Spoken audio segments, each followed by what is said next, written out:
வணக்கம் ஃப்ரெண்ட்ஸ். நம்ம சேனலில் வந்துட்டு நீங்கள் ஆல்ரெடி வந்துட்டு பார்த்துருப்பீங்க. 6th லெசனுடைய social science first term and second time வந்து புக் பேக் போட்டிருப்போம். ஸோ வந்து தேர்ட் யூனிட்டும் போடலாம் அப்படின்னு இருக்கோம். ஸோ அதுக்கு முன்னாடி என்ன அப்படின்னு பார்த்தீங்கன்னா, இப்போ வெறும் உங்களுக்கு 28 டேஸ் 29 டேஸ் பக்கம் இருக்கிறதுனால 12th கொஞ்சம் போயிடலாம் அப்படின்னு சொல்லிட்டு, ஏன்னா வந்துட்டு மேலேருந்து கீழே வரலாம் அப்படின்ற மாதிரி நாங்கள் முடிவெடுத்திருக்கோம். ஸோ அதனால் 12th புக் பேக் கொஷின்ஸ் இருக்கும் பார்த்தீங்களா, அந்த history and INM book back கொஷின்ஸை நம்ம இன்றைக்கி பார்க்க போகிறோம். ஓகேங்களா? அது மட்டும் இல்லாமல் உங்களுக்கு டிஎன் டெட்டோ இல்லை டிஆர்பியோ வந்துட்டு உங்களுக்கு கொஷின் பேப்பர்ஸ் இல்லைனா பிடிஎஃப் எதாவது வேணும், நம்ம வந்து அகாடமியில் ஜாயின் பண்ணோம் அப்படின்னா வாட்ஸ்அப் நம்பருக்கு வந்து மெசேஜ் பண்ணுங்கள். ஓகேங்களா? இதுக்கு முன்னாடியே வாட்ஸ்அப் நம்பர் கொடுத்துருக்கோம். சரி, ஓகே. இன்றைக்கி என்ன அப்படின்னு பார்த்தீங்கன்னா வந்துட்டு இந்தியாவின் தேசியத்தின் எழுச்சி யூனிட் 1, அதாவது 12th லெசன் இருக்குது பார்த்தீங்களா, 12th லெசன் கிடையாது, 12ஆம் வகுப்போடைய யூனிட் 1ஓடைய டாபிக் தான் இந்தியாவில் தேசியத்தின் எழுச்சி. இதோடைய புக் பேக் தான் பார்க்க போகிறோம். முதல் கேள்வி பாருங்க. காந்தியடிகள் தென்னாப்பிரிக்காவில் இருந்து எந்த ஆண்டு இந்தியா திரும்பினார்? அதாவது காந்தியடிகள் வந்து தென்னாப்பிரிக்காவிலிருந்து எந்த ஆண்டு திரும்பினார்கள் அப்படின்னு கேட்குறாங்க. 1915. உங்களுக்கே தெரிஞ்சிருக்கும். இந்தியாவில் ஆங்கில கல்வி எந்த ஆண்டு அறிமுகப்படுத்தப்பட்டது? உங்களுக்கு தெரிஞ்சுக்கும். 1835. அதாவது இந்தியாவில் ஆங்கில கல்வி எந்த ஆண்டு அறிமுகப்படுத்தப்பட்டது? 1835. மாறுபட்ட ஒன்றை தேர்க அப்படின்னு சொல்லியிருக்காங்க. சரி, ஏன் இங்கே வந்து அரவிந்த் கோஷ் வந்து மாறுபட்டவர்கள் அப்படின்னு பார்த்தீங்கன்னா, முதல் ரீசன் பிரைமரியாக வில்லியம் ஜோன்ஸ் ஆகட்டும், மார்க்ஸ் முல்லர் ஆகட்டும், சார்லஸ் வில்கின்ஸ் ஆகட்டும், இவர்கள் எல்லாம் ஆங்கிலேயர்கள். அரவிந்த் கோஷ் அவர்கள் வந்துட்டு என்ன அப்படின்னு பார்த்தீங்கன்னா இந்தியாவை சார்ந்தவர். இதுக்கு வந்து நிறைய ரீசன்ஸ் இருக்குது. பிரைமரி ரீசன் சும்மா நீங்கள் ஜென்ரலாக தெரிஞ்சால் போதும். ஓகேங்களா? 4வது கேள்வி. சுயராஜ்யம் எனது பிறப்புரிமை, அதை அடைந்தே தீருவேன் என கூறியவர் யார்? ஏ பாலகங்காதர் திலகரா, பி தாதாபாய் நௌரோஜியா, சி சுபாஷ் சந்திர போஸா, இ பாரதியாரா அப்படின்னு பார்த்தீங்கன்னா Swaraj is my birth right அப்படின்னு சொன்னவர் யாருன்னா பாலகங்காதர திலகர். அவர் தான் சொல்லியிருக்கார். ஓகேங்களா? 5வது கேள்வி பொறுத்துக. பாலகங்காதர் திலகருக்கு நேராக இந்தியாவின் குரல் கொடுத்துருக்காங்க. தாதாபாய் நௌரோஜிக்கு நேராக மெட்ராஸ் டைம்ஸ் கொடுத்துருக்காங்க. மெக்கலேக்கு நேராக கேசரி அப்படின்னு கொடுத்துருக்காங்க. வில்லியம் டிக்பைக் நேராக வந்து இந்திய கல்வி குறித்து குறிப்புகள் அப்படின்னு கொடுத்துருக்காங்க. ஸோ நம்ம இதை வந்து பொருத்தணும். ஸோ பாலகங்காதர் திலகர்னா உங்களுக்கே தெரியும் கேசரி. ஸோ வந்து இது மறக்கவே மாட்டீங்க. திலகர் வந்து கேசரி அப்படின்ற ஒரு ஜேர்னல், அதாவது நியூஸ் பேப்பராக இருந்தது தான் வந்து ஜேர்னல் இது பண்ணியிருப்பார். ஸோ பாலகங்காதர் திலகர்னா கேசரி. தாதாபாய் நௌரோஜி உங்களுக்கே தெரியும், வாய்ஸ் ஆஃப் இந்தியா இல்லை இந்தியன் வாய்ஸ் அப்படின்னு சொல்லுவாங்க. இந்தியாவின் குரல் அப்படின்ற பத்திரிகை. மெக்கலேவை பொறுத்த வரைக்கும் என்ன அப்படின்னு பார்த்தீங்கன்னா இந்திய கல்வி. ஏன் அப்படின்னு பார்த்தீங்கன்னா வந்துட்டு நீங்கள் வில்லியம் பென்டிக் இருப்பார் பார்த்தீங்களா, அந்த டைம்லேயே என்ன ஆகும் அப்படின்னு பார்த்தீங்கன்னா மெக்கலேவுடைய கல்வி திட்டங்கள், கல்வி குழுக்களுக்கு ஆங்கில கல்வி வந்து கொண்டு வரணும் அப்படின்ற மாதிரி நிறைய சிஸ்டம்லாம் கொண்டு வராங்க. ஸோ மெக்கலே அப்படின்னா இந்திய கல்வி குறித்து குறிப்புகள். அப்போ பேலன்ஸ் இருக்கிறது என்ன? வில்லியம் டிக்பை மட்டும்தான். ஸோ நீங்கள் இது எதுவுமே தெரியலனாலும் இதில் ஒரு ஆப்ஷன் தெரிஞ்சால் போதும். ஸோ பாலகங்காதர் திலகர் கேசினா அப்போ 3 வந்துடுச்சு. இங்கே எங்கே 3 இருக்குதுன்னு பார்த்தா ஏலையும் இல்லை, சிலையும் இல்லை, டிலையும் இல்லை. அப்போ பி தான். ஓகேங்களா? நெக்ஸ்ட்டு பாருங்கள். பின்வரும் எது ஒன்று சரியாக பொருந்தி உள்ளது அப்படின்னு கேட்டிருக்காங்க. ஓகேங்களா? ஸோ எது பொருந்தி உள்ளது அப்படின்னு கேட்டிருக்காங்க. இந்த கொஸ்டின் வந்து உங்களுக்கு வந்து நீங்கள் ஹோம்ஒர்க்காக வச்சுக்கோங்க. ஓகேங்களா? ஏன் அப்படின்னா இங்கே பொருந்தி உள்ளது அப்படின்னு பார்த்தீங்கன்னா சென்னை வாசிகளுடைய சங்கம் இருக்குது பார்த்தீங்கன்னா, அதுதான் கரெக்டாக வந்து மேட்ச் ஆயிருக்கு. 1852களில் ஸ்டார்ட் பண்ணுவாங்க சென்னை வாசிகள் சங்கம். அப்போ என்ன பாருங்களேன், இண்டிகோ கழகம் எந்த இயர்? 55. ஓகே, நானே சொல்ல தேவையில்ல. இண்டிகோ கழகம், அடிமை முறை ஒழிப்பு, ஆங்கில கல்வி சட்டம், இதெல்லாம் எந்த இயர் அப்படின்னு சொல்லிட்டு கமெண்ட் பண்ணுங்கள். ஓகேங்களா? 7வது கேள்வி பாருங்க. இது வந்து க்ரோனாலஜிக்கல், அதாவது காலவரிசையை தேர்ந்தெடுக்க அப்படின்னு சொல்லியிருக்காங்க. முதல்ல என்ன கொடுத்துருக்காங்க அப்படின்னா கிழக்கிந்திய கழகம் 1866, மெட்ராஸ் மகாஜன சபா 1884, சென்னை வாசிகள் சங்கம் 1852, இந்திய சங்கம் 1865. நீங்கள் கேட்கலாம் இதில் இவ்வளோ ஈஸியாக இருக்குது, இயரே கொடுத்துட்டாங்க மேம், தென் அப்புறம் எப்படி நாங்கள் வந்துட்டு இதில் போய் என்ன டஃப்னு கேட்பீங்க. ஆனால் இதே கொஸ்டினே உங்களுக்கு டிஆர்பியில் கேட்டால் கூடமே இயர் கட் பண்ணிடுவாங்கங்க. ஏன்னா கிழக்கு இந்திய கழகம் 67, அதாவது இவர் இருக்கார் பார்த்தீங்களா, தாதாபாய் நௌரோஜி, அவர் தான் ஸ்டார்ட் பண்ணுவார் ஈஸ்ட் இந்திய கழகம் அப்படின்னு சொல்லிட்டு. ஸோ இதெல்லாம் வந்து இயர் கட் பண்ணிடுவாங்க எது அப்படின்னு சொல்லிட்டு. அப்போ முதல்ல பார்த்தீங்கன்னா முதலே பார்த்தோம் எது சரியானது? சென்னை வாசிகள் சங்கம் 1852 சரியானது. அப்போ ஃபஸ்ட்டு வந்துட்டு சென்னை வாசிகள் சங்கம். இரண்டாவது எதுன்னு பார்த்தீங்கன்னா இந்திய சங்கம் 1865. ஞாபகம் வச்சுக்கோங்க, இந்திய சங்கம் 1865. மூணாவது இது அப்படின்னு பார்த்தீங்கன்னா மெட்ராஸ் மகாஜன சபா அப்படின்னு சொல்லுவாங்க. ஓகேங்களா? மெட்ராஸ் மகாஜன சங்கம் 1884. கிழக்கு இந்திய கழகம் தாதாபாய் நௌரோஜால் உருவாக்கப்பட்டது. ஓகேங்களா? அது தேர்டு. 4th மெட்ராஸ் மகாஜனா சங்கம். ஸோ முதல்ல சென்னை வாசிகள் சங்கம் 1852, இரண்டாவது இந்திய சங்கம் 1865, அதுக்கடுத்த வருடமே தாதாபாய் அவர்களால் தொடங்கப்பட்ட கிழக்கிந்திய கழகம் சங்கம் வந்து 1866. இந்த கிழக்கிந்திய சங்கமும் மகாஜன சபையும் சென்னை வாசிகள் சங்கமும் மீண்டும் மீண்டும் கேட்கப்பட்ட கேள்வியாக இருக்கலாம், கேட்கப்பட்ட கேள்வியாகவும் இது இருக்குது. ஓகேங்களா. எக்ஸ்பெஷலி என்ன அப்படின்னு பார்த்தீங்கன்னா, கிழக்கிந்திய சங்கம் இருக்குது பார்த்தீங்களா, அது வந்து 1868 இயராகவும் கேட்டிருக்காங்க, யார் ஸ்டார்ட் பண்ணாங்கன்ற கேட்டிருக்காங்க, காலவரிசையிலையும் கேட்டிருக்காங்க. ஸோ அந்த கேள்வி நல்லா படிச்சுக்கோங்க. 3, 4, 1, 2 தான் ஆன்சர். 8வது கேள்வி, இந்திய தேசிய காங்கிரஸை நிறுவியவர் யார் அப்படின்னு பார்த்து ஏஓ ஹியூம் அவர்கள் தான் இந்திய தேசிய காங்கிரஸை நிறுவியவர். மற்றவங்க எல்லாமே தெரியும், உங்களுக்கு வந்து சூட்டபிளான ஆன்சர் அங்கே இல்லை. 9வது கேள்வி, இந்திய தேசிய காங்கிரஸின் முதல் தலைவர் யார் அப்படின்னு பார்த்தீங்கன்னா WC பானர்ஜி. உங்களுக்கே தெரியும், இந்த வினாக்கள்லாம் வந்து உங்களுக்கு வந்து எளிமையாக தான் இருக்கும். ஏன்னா வந்துட்டு 12th அப்படின்னும் போது புக் பேக் கொஷின்ஸ் அப்படின்னும் போது எளிமையாக தான் இருக்கும், போக போக வந்து உங்களுக்கு டஃப் ஆகும். ஓகேங்களா. 10வது கேள்வி, இந்தியாவின் முதுபெரும் மனிதர் என அழைக்கப்பட்டவர் யாருன்னா தாதாபாய் நௌரோஜி. அவர் தான் வந்து இந்தியாவின் கிராண்ட் ஓல்மன் ஆஃப் இந்தியா அப்படின்னு சொல்லுவாங்க. ஓகேங்களா. சரி, ஓகே. 11வது கேள்வி, இந்தியாவின் வறுமையும் பிரிட்டனுக்கு ஒவ்வாத இந்திய ஆட்சியும் என்ற நூலை எழுதியவர் யார்? அதாவது அன்பிரிட்டிஷ் ரூல் ஆஃப் இந்தியா அப்படின்ற மாதிரி இருக்கும். ஓகேங்களா. அது வந்து எழுதுறவங்க வேறு தான், பட் பாவர்ட்டி ஆஃப் இந்தியா அப்படின்ற வார்த்தை வரும். ஓகேங்களா. பாவர்ட்டி அப்படின்ற ஒரு வார்த்தை வந்துச்சுனாவே அந்த இதுக்கு வந்துட்டு தாதாபாய் நௌரோஜி தான். ஓகேங்களா. சரி, அன்பிரிட்டிஷ் ஆஃப் இந்தியா அப்படின்ற நூல் எழுதியவர் யார் அப்படின்னு சொல்லுங்கள். ஓகே, கீழே கமெண்ட் பண்ணுங்கள். ஸோ இந்தியாவின் வறுமையும் பிரிட்டனுக்கு ஒவ்வாத இந்திய ஆட்சியும் அப்படின்னு எழுதியவர், அந்த நூலை எழுதியவர் தாதாபாய் நௌரோஜி. ஸோ நெக்ஸ்ட் பாருங்க, 12வது கேள்வி, கூற்று மற்றும் காரணம். ஆங்கில அரசாங்கம் தடையற்ற வணிகம் அல்லது தலையிடா கொள்கையை பின்பற்றியது. இங்கிலாந்தின் தடையற்ற வாணிப கொள்கையினால் இந்திய ஈடான நன்மையை பெற்றது. இங்கே பாருங்கள், உங்களுக்கு காரணம் செப்பரேட் ரொம்ப டோட்டலாக ஸ்ட்ரைட்டாகவே கொடுத்துருக்காங்க. ஸ்ட்ரைட் அண்ட் ஃபார்வர்டாக படித்தாவே உங்களுக்கு தப்புன்னு தெரிஞ்சிருக்கும். கூற்று பாருங்கள் கரெக்ட் தான். ஏன்னா வந்து இங்கிலீஷ் கவர்மெண்ட் என்ன பண்ணுறாங்கன்னா வந்து தடையற்ற ட்ரேட் அண்ட் காமர்ஸ் வந்து ஸ்டார்ட் பண்ணுறாங்க. அது மட்டும் இல்லாமல் தலையிடா கொள்கையை பின்பற்றுறாங்க. நீங்கள் என்ன வேணால் பண்ணிக்கோங்க, நீங்கள் இப்படி ட்ரேட் பண்ணிக்கலாம்னு சொல்லிட்டு. ஆனால் இங்கிலாந்துடைய தடையற்ற வணிபம் வந்து இந்தியாவுக்கு வந்துட்டு நன்மை பெற்றதானே கிடையாது. ஏன்னா இப்போ வந்து தடையற்ற வருமானம், இங்கே இருக்கக்கூடிய எல்லா ஸ்பைசஸுமே கம்மியாக இருக்கும். ஸோ இவங்கக்கிட்ட அதோட கம்மியாக காசு கொடுப்பாங்க. நிறைய விஷயம் பண்ணாங்க. ஆக்சுவலாக பெசன்ஸ்க்கு வந்து கரெக்டான காசு வந்து போய் சேரல. இவங்க வந்து இண்டிகோ போன்ற டைலாம் இருக்குது பார்த்தீங்களா, அதெல்லாம் வந்து அவுரி பயிரெலாம் இடுங்க அப்படின்னு சொல்லியிருப்பாங்க. ஸோ நிறைய லாஸஸ் தான் தவிர இவங்க ட்ரேட் வந்துட்டு நமக்கு வந்துட்டு ரொம்ப வந்துட்டு நன்மையற்றது அப்படின்னு சொல்லலாம். ஓகேங்களா. 13வது கேள்வி, ஒரிசா பஞ்சம் குறித்து பின்வரும் கூற்றுகளில் சரியானவை எதா? அதாவது ஒரிசா பஞ்சம் வந்துச்சு பார்த்தீங்களா, அதில் எது சரியானவை அப்படின்னு கேட்குறாங்க. கூற்று 1 பாருங்க, 1866ஆம் ஆண்டில் 15 லட்சம் மக்கள் ஒரிஷாவில் பட்டினியால் இறந்தனர் அப்படின்னு கேட்குறாங்க. நல்லா நோட் பண்ணிக்கோங்க, 15 லட்சம் மக்கள், 15 lakhs பீப்புள் வந்துட்டு ஒரிசாவில் 1866களில் நடந்த டைம் வந்துட்டு இறக்குறாங்க அப்படின்னு சொல்லிடுறாங்க. நான் முதலே சொன்னேன், ஈஸ்ட் அதாவது கிழக்கிந்தியா அப்படின்னு சொல்லிட்டு என்ன பண்ணுவாங்க, 1866களில் வந்துட்டு தாதாபாய் நௌரோஜி ஸ்டார்ட் பண்ணுவாங்கன்னு சொல்லியிருந்தேன். அதே டைம் ஆஃப் த பீரியடில் தான் 1866 என்ன ஆகுது அப்படின்னு பார்த்தீங்கன்னா 15 லட்சம் மக்கள் வந்துட்டு ஒரிசாவில் பட்னியால் இறக்குறாங்க. ஓகே, இறக்குறாங்க.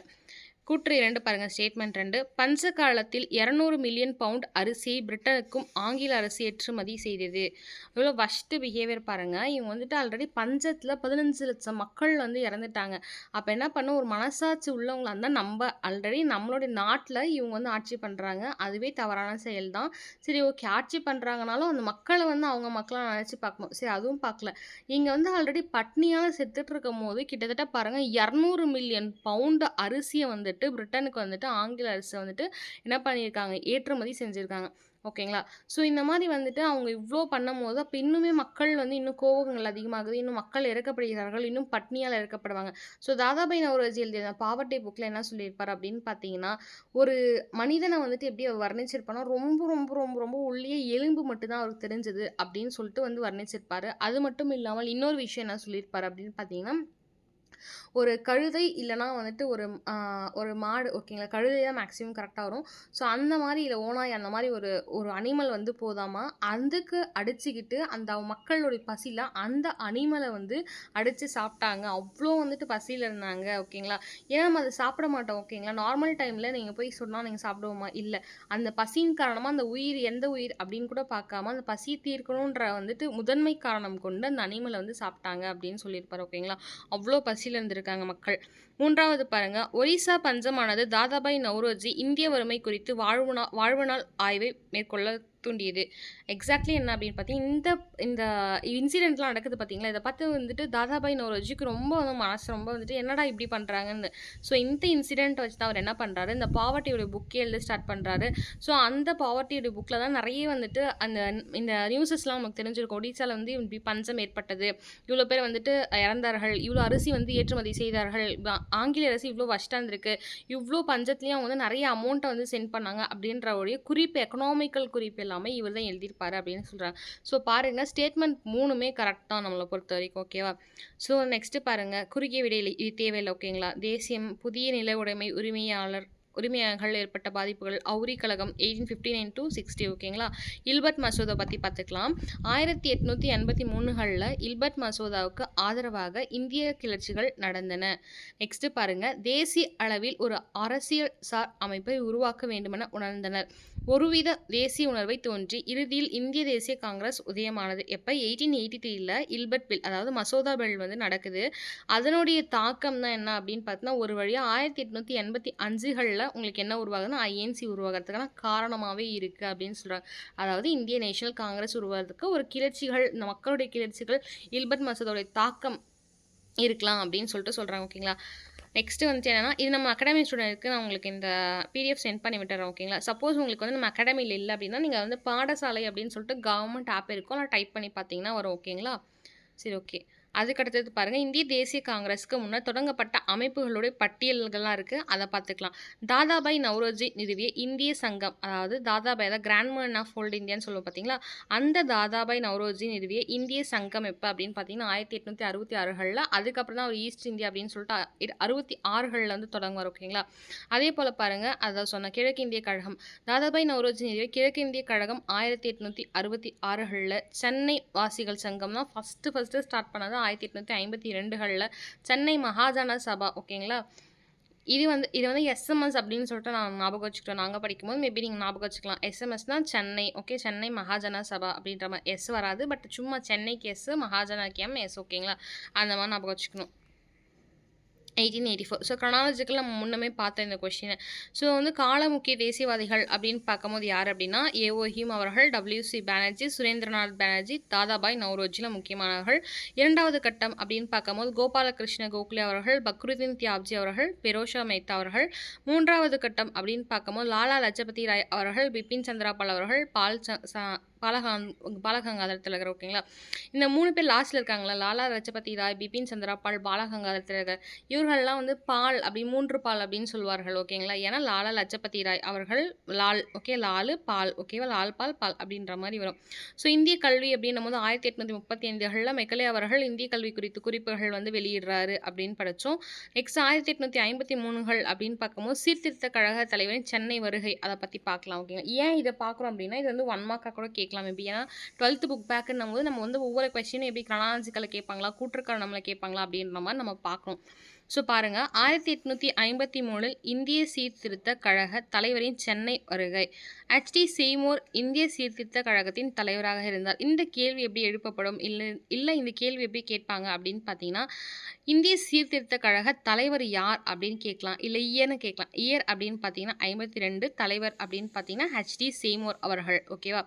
சென்னை வாசிகள் சங்கத்தின் மனுவை விசாரிக்க 1853 வரார். 1853 ஏன் இவர் வந்து செய்மோர் வரார் அப்படின்னு பார்த்தீங்கன்னா, நம்ம சென்னை வாசிகள் சங்கம் இருக்குது பார்த்தீங்களா, 1852களில் தொடங்கப்பட்ட சென்னை வாசிகள் சங்கமுடைய கோரிக்கைகளும் மனுவையும் விசாரிக்க வந்துட்டு HD செய்மோர் அவர்கள் 1852 சென்னைக்கு வருகை புரிகிறார். சரி, ஓகே. அது மட்டும்தான் வந்து சென்னை மட்டும்தான் பார்த்தாரா அப்படின்னு கேட்டிங்கன்னா இல்லை, சுற்று வட்டாரத்தில் இருக்கக்கூடிய தமிழகத்தில் நிறைய ஊரை பார்த்துருப்பாரு. எந்தெந்த ஊர் அப்படின்னு பார்த்தீங்கன்னா, குண்டூர், கடலூர், திருச்சி, சேலம், திருநெல்வேலி ஆகிய இடங்களையும் பார்வையிட்டார். இந்த கேள்வியில் கூற்று எப்படி கேட்பாங்கன்னா, HD செய்மோர் அவர்கள் 1853 வந்தார்கள். எதுக்காக வந்தாங்க அப்படின்னு பார்த்தீங்கன்னா, சென்னை வாசிகளுடைய சங்கத்தின் மனுவும் கோரிக்கையும் விசாரிக்க வந்தார் அப்படின்னு கொடுத்துட்டு, இங்கே ரீசன் வந்து கரெக்டாக கொடுத்துருக்கலாம், ஒரு சின்ன வேர்டு மாறிக்கலாம். எப்படின்னா, இதை மட்டும் தான் பார்வையிட்டார்களா அப்படின்னும் போது குண்டூர், கடலூர், திருச்சி, சேலம்ன்றதுல திருச்சி, சேலமும் கோயம்புத்தூர் கூட மாற்றிக்கலாம். சேலம், திருநெல்வேலி அப்படின்னு சொல்லிட்டு கொடுத்து அந்த ஒரு வேர்டு மிஸ் ஆயிருக்கும். ஸோ நல்லா பார்த்துக்கோங்க. அதுக்கடுத்தது பாருங்கள், 1853 பட்டை சட்டம் இந்தியாவின் கம்பெனியின் ஆட்சி தொடர அனுமதி அளித்தது அப்படின்னு சொன்னால், ஸோ உங்களுக்கு ஃபஸ்ட்டே சொல்லியிருப்பேன், ஆக்ட், சார்ட்டர் ஆக்ட் பார்த்தீங்கன்னா தெளிவாக நடத்தியிருப்போம். பார்த்துக்கோங்க அந்த வீடியோவை. நெக்ஸ்ட் பாருங்க. தொழிற்புரட்சியில் வேலை இழந்த இந்தியர்கள் ஒப்பந்த கூலிகளாக சென்றனர். 1833 மற்றும் 1843 ஏற்பட்ட பஞ்சங்கள் இந்தியர்களை கூலிகளாக மாற்றியது. ஸோ அந்த பஞ்சம் வந்து பார்த்தீங்களா, அந்த பஞ்சத்துடைய பீரியடில் நிறைய பேர் வந்து விவசாயங்கள்லாம் விட்டுட்டு தொழில்கள்லாம் விட்டுட்டு கூலியாளர்களாக வந்துட்டு மாறியிருக்கு அப்படின்னு சொல்கிறாங்க. ஓகேங்களா. ஸோ நெக்ஸ்ட் பாருங்கள். தொடக்க காலத்தில் இலங்கைக்கு தொழிலாளர்கள் அனுப்பி வைக்கப்பட்ட முறை 1800 இது வந்து க்ரோனாலஜிக்கலாக கேட்க வாய்ப்பு இருக்குது. ஸோ அதனால் இதை பார்த்துக்கலாம். 1815 சிலோன் ஆளுநர் இலங்கைக்கு கூலிகளை அனுப்பி வைக்க கோரினார். அதாவது நிறைய வந்துட்டு ஆல்ரெடி உங்களுக்கு அந்த நிறைய வந்துட்டு என்னாச்சு அப்படின்னு பார்த்தீங்கன்னா வந்துட்டு பஞ்சம் ஏற்படுது. ஓகேங்களா. ஒரு ஃபெமைன் அந்த மாதிரி ஏற்படுறதுக்கு காரணமாக ஆங்கிலேயர்கள் தான் இருக்கிறாங்க. அந்த பஞ்சத்தின் காரணமாக என்ன பண்ணுறாங்கன்னா கூலிகள் தொழிலாளர்களாக போகிறாங்க. எங்கே அப்படின்னு பார்த்தீங்கன்னா சிலோன், அதாவது இலங்கை அப்படின்னு சொல்லுவோம் சிலோனை வந்துட்டு அவங்க என்னென்னா அங்கே இருக்கக்கூடிய அரசர் அவர்கள், ஆளுநர் அவர்கள் இந்தியாவிலிருந்தோ இல்லை மற்ற நாடுகளிலிருந்தோ எங்களுக்கு வந்து கூலி ஆட்கள் வேணும் அப்படின்றதுனால 1815 வந்து என்ன பண்ணுறாங்கன்னா கூலிகளை வந்துட்டு அனுப்புகிறாங்க. யார்? பிரிட்டிஷ் கவர்மெண்ட் இந்தியர்களை வந்துட்டு இலங்கைக்கு அனுப்புகிறாங்க. எப்போ? 1815. 1837 பாருங்க, தமிழ்நாட்டிலிருந்து சுமார் 10,000 பேர் கூலிகளாக இலங்கை சென்றனர். ஸோ அப்போ பாருங்க, இந்தியா வந்து இந்த டைம் எவ்வளோ பெரிய நாடாக இருக்குது. ஆக்சுவலாக இப்போ இலங்கைன்றது மேபி சின்ன நாடாக தான் அப்பயுமே இருந்திருக்க வாய்ப்பு இருக்குது. ஸோ அந்த டைம்லையுமே என்ன இருக்குது அப்படின்னு பார்த்தீங்கன்னா, நம்ம கிட்டேருந்து 10,000 பேரை வந்துட்டு தமிழ்நாட்டில் மட்டுமே சொல்கிறோம் 15களில் சென்றார்கள். ஆனால் 1837 அப்படின்னு சொல்லும் போது 10,000 பேர் தமிழகத்திலிருந்து மட்டுமே இலங்கைக்கு சென்றிருக்கிறார்கள். 1846களில் 80,000 பேரும் 1855ல் 1,28,000 பேரும் தமிழர்கள் குடிபெயர்ந்தார்கள். 1877 பாருங்க 3,80,000 தமிழ் கூலி தொழிலாளர்கள் பணியில் அமர்த்தப்பட்டனர். ஸோ பாருங்கள், கிட்டத்தட்ட தமிழர்கள் மட்டுமே. ஏன்னா இலங்கை பொறுத்த வரைக்கும் தமிழ் இப்போ அதிகமாக பேசுகிறதுக்கான ரீசன் இது ஒன்றாவும் இருக்கலாம். அதுவும் இல்லாமல் அது நம்ம தமிழ் மண், அதனால் தமிழர்கள் நிறைய பேசுவார்கள். ஸோ அங்கே பாருங்கள், 1815 பொறுத்த வரைக்கும் வெறும் கூலியாளர்களாக சென்றார்கள். அனுப்பி வைக்க கோரிக்கை விடுத்ததுனால சென்றார்கள். அப்போ அந்த இயர் நல்லா பார்த்துக்கோங்க. 37, 46, 55, 77. மீண்டும் சொல்கிறேன், 37, 46, 77, 55. ஓகேங்களா. 7, 6, 7, 5. ஓகேவா. ஸோ பாருங்கள், 37களில் ஸ்டார்டிங்கில் வந்து என்ன ஆகுது, 1835 அதாவது 10,000 பேர் வந்து கூலியாலாம் அனுப்புகிறாங்க தமிழகத்துலேருந்து. 46களில் 10,000ன்றது எத்தனை இரட்டிப்பு மடங்குகளாக மாறிஇருக்குன்னு பாருங்கள். 80,000 பேரை வந்து அனுப்புகிறாங்க. 55களில் 1,28,000 பேரை போகிறாங்க. 77களில் 3,80,000 பேரை வந்து தமிழ் மக்களை வந்து அதாவது கூலி தொழிலாக வந்துட்டு பணியமர்த்துறாங்க. ஓகேங்களா. ஸோ அந்த இயர் பார்த்துக்கோங்க.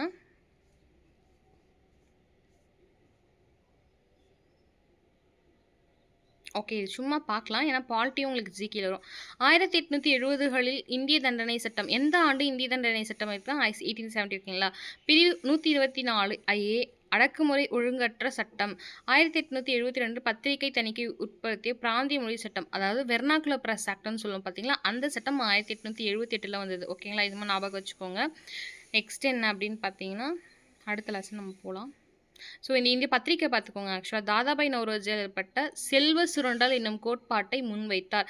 இந்த கேள்வி எப்படி வரும்னா, தாதாபாய் நௌரோஜியால் ஏற்பட்ட கோட்பாடு என்ன அப்படின்னு கேட்கலாம். ஓகேங்களா. இல்லை தேசியவாதிகள் வந்து முன்வைத்த கோட்பாடு தாதாபாய் நௌரோஜி எது அப்படின்னு கேட்டாங்க. சுரண்டல், அதாவது செல்வ சுரண்டல் கோட்பாடு. இரண்டாவது கொஷின் பாருங்க. திலகர், ஃபஸ்ட்டே நம்ம சொல்லியிருப்பேன், Swaraj is my birth right அப்படின்னு சொன்னவர் வந்து திலகர் தான். சுயராஜ்யம் எனது பிறப்புரிமை, அதை அடைந்தே தீர்வேன் என முழங்கினார். இவர்களாம் யார் அப்படின்னு பார்த்தீங்கன்னா தேசியவாதிகள். கால வரிசையில் கேட்டாலும் ஆரம்ப காலத்தில் என்ன பண்ணாங்கன்னா இது எழுதலாம். சுரேந்திரநாத் பானர்ஜி பெங்காலி என பத்திரிகை ஆசிரியராக பணிபுரிந்தார். இந்த கேள்வி எப்படி கேட்பாங்கன்னா, பெங்காலி பத்திரிகையுடைய ஆசிரியர் யார்? சுரேந்திரநாத் பானர்ஜி. ஓகேங்களா. திலகர் கேசரி, மராத்தா என்ற இரண்டு பத்திரிகைகளின் ஆசிரியராக திறந்தார். ஓகே, மராத்தி. ஓகே, மராத்தி மாநிலத்தை சேர்ந்தவராக இருப்பார். ஸோ அது மட்டும் இல்லாமல் மராத்தா கேசரி அப்படின்னு சொல்லிட்டு 2 பத்திரிகைகளுக்கு தான் ஆசிரியர் திகழ்கிறார்.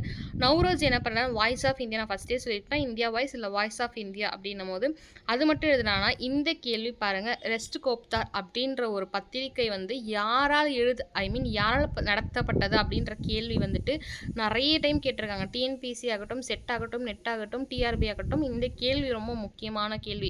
அதாவது ரெஸ்ட் கோப்தார் என்ற பத்திரிகையை நடத்தியவர் யார் அப்படின்னு கேட்டு கேள்விகள் வந்ததுன்னா தாதாபாய் நௌரோஜி அவர்கள். ஓகேங்களா.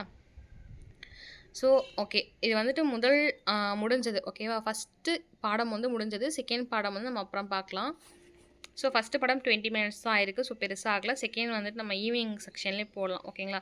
ஸோ ஃபஸ்ட்டு படத்தோடைய பேர் என்ன அப்படின்னு பார்த்தீங்கன்னா, இந்தியாவில் தேசியத்தின் எழுச்சி. ஓகேங்களா? இந்தியாவில் தேசியத்தில் எழுச்சி தான் ஃபஸ்ட்டு படம். ஸோ காந்தியடிகள் 1915, இந்திய ஆங்கில கல்வி 35, மாறுபட்ட ஒன்று அரவிந்த் கோஷ் அவர்கள், சுயராஜ்யம் பாலகங்காதர் அவர்கள் அவர் தான் சொல்லியிருப்பாரு. ஸோ பாலகங்காதர் திலகருக்கு கேசரி வரும், தாதாபாய் நவரோஜ் அவர்களுக்கு வாய்ஸ் ஆஃப் இந்தியா வரும், மெக்கலே அவர்களுக்கு இந்திய கல்வி குறித்து குறிப்புகள் வரும், வில்லியம் டிக்பை அப்படின்றது மெட்ராஸ் டைம்ஸ் ஞாபகம் வச்சுக்கோங்க. William Digby Madras Times. Chennai வாசிகள் சங்கம் 52. ஸோ இங்கே க்ரனாலஜிக்கல் அப்படின்னு சொல்லும்போது முதல்ல சென்னை வாசிகள் சங்கம் வரும், அப்புறம் இந்திய சங்கம், அதுக்கடுத்து ஒரு வருடத்தில் ஸ்டார்ட் பண்ண தாதாபாய் நவரோஜியால் ஸ்டார்ட் பண்ண கிழக்கு இந்திய கழகம், மெட்ராஸ் மகாஜன சபா எஸ்எம்எஸ்ன்னு சொல்லி எம்எம்எஸ் இல்லைன்னா எஸ்எம்எஸ் 1884 அப்படின்னு சொல்லியிருப்பேன். இந்திய தேசிய காங்கிரஸ் செய்தி வந்து ஸ்டார்ட் பண்ண ஃபவுண்டர் யாருன்னா ஏஓயும், அதில் முதல் தலைவர் யாருன்னா டபிள்யூசி பானர்ஜி அவர்கள், மாபெரும் முது மனிதர் அப்படின்னு சொல்கிறவங்க தாதாபாய் நவரோஜி அவர்கள், இந்தியாவில் வறுமையும் பிரிட்டன் கொவ்வாத இந்திய ஆட்சியும் என்ற நூலை எழுதியவர் தாதாபாய் நவரோஜி. ஸோ இங்கே பாருங்கள், ஆங்கிலேய அரசாங்கம் தடையற்ற வணிகம் தலையிடா கொள்கையை பின்பற்றியதுன்னு கேட்ட கூற்று கரெக்டு. ஸோ நன்மை பெற்றதான்னு கேட்டால் நன்மை இல்லை. ஸோ தவறு. ஓகேங்களா? காரணம் தவறு. ஸோ 1866ஆம் ஆண்டில் 15 லட்சம் மக்கள் வந்து ஒரிசாவில் பட்டினியால் இருக்கிறார்கள். 20 மில்லியன் பவுண்ட் அரிசி வந்து பிரிட்டனுக்கு வந்து ஏற்றுமதி செய்கிறாங்க. ஒரிசா பஞ்சமானது தாதாபாய் நவரோஜி இந்திய வறுமை குறித்து வாழ்நாள் ஆய்வு மேற்கொள்ளப்பட்டது. இவை அனைத்துமே கரெக்ட். ஓகேங்களா? ஸோ இது எல்லாமே பார்த்தோம். நெக்ஸ்ட் வந்து என்னென்னா வந்துட்டு இல்பல் மசோதா பற்றி பார்த்துருக்கோம். ஸோ ஓகேங்களா? ஸோ ஃபஸ்ட்டு லெசன் அவ்வளோதான். யூனிட் 1 முடிஞ்சது. இன்றைக்கி ஈவினிங்கில் ஆஃப்டர்நூன் செக்ஷனில் வந்து யூனிட் 2 வந்து நம்ம கம்ப்ளீட் பண்ணலாம். Thank you husbands. உங்களுக்கு பிஜிடிஆர்பிலையோ இல்லை டிஎன் டெட்டு சோஷியல் சயின்ஸ்லேயும் உங்களுக்கு ஜாயின் பண்ணணும்னு விருப்பம் இருந்தால் ஜாயின் பண்ணலாம் தாராளமாக. ஓகேங்களா? இல்லை உங்களுக்கு வந்து கொஷின்ஸ் பேங்க் வேணும், இல்லை ஃபுல் டெஸ்ட் மட்டும் ஜாயின் பண்ணுறேன், இல்லைனா வந்துட்டு இந்த மாதிரி எனக்கு வந்து பிடிஎஃப்ஸ் மட்டும் வேண்டும் அப்படின்னு சொல்லிட்டு நினைக்கிறவங்க வந்து நம்ம வாட்ஸ்அப்புக்கு மெசேஜ் பண்ணுங்கள். ஓகேங்களா? ஜாயின் பண்ணால் உங்களுக்கு கண்டிப்பாக பிடிஎஃப் சென்ட் பண்ணிடுவோம். Thank you husbands.